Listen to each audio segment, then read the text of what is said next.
Ladies and gentlemen, welcome back to the Indie Zone. This is Kathy. We are going to start with today's presentation by evaluating page 1 of the Affidavit of Probable Cause that was signed under penalty of perjury by Detective Brett Payne on December 29th, 2022. It is located page document number 1 in the case file of State of Idaho versus Kohberger, and there are instructions in the description of this video where you can pull down the entire document off the State of Idaho's online records to read along for yourself. Page 1 of the affidavit states that Brett Payne is employed as a corporal by the Moscow Police Department and that he was qualified to serve as a peace officer 4 years earlier. Now, usually, the affidavits of probable cause that I've seen states specifically how many years the officer has worked in law enforcement. It is not stated here.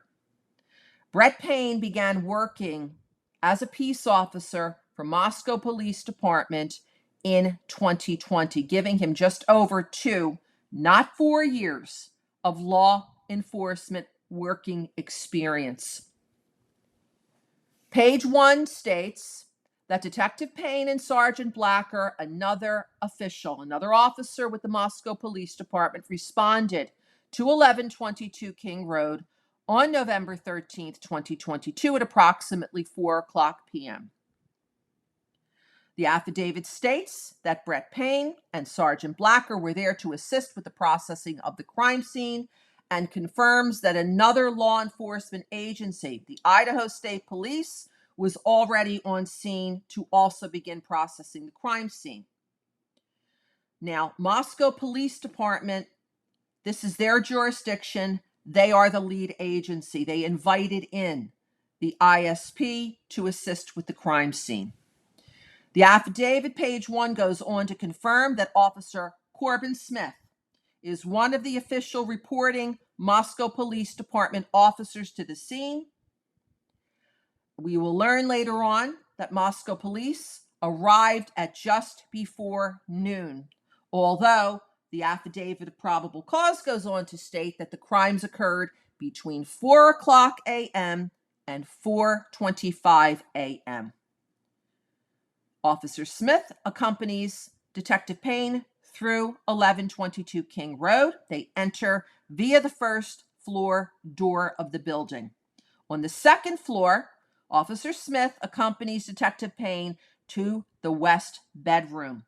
And as Detective Payne approaches the room, quote unquote, he could see one of the victim's bodies, Xana Kernodle, on the floor with wounds that appeared to have been caused by, quote, an edged weapon, end quote.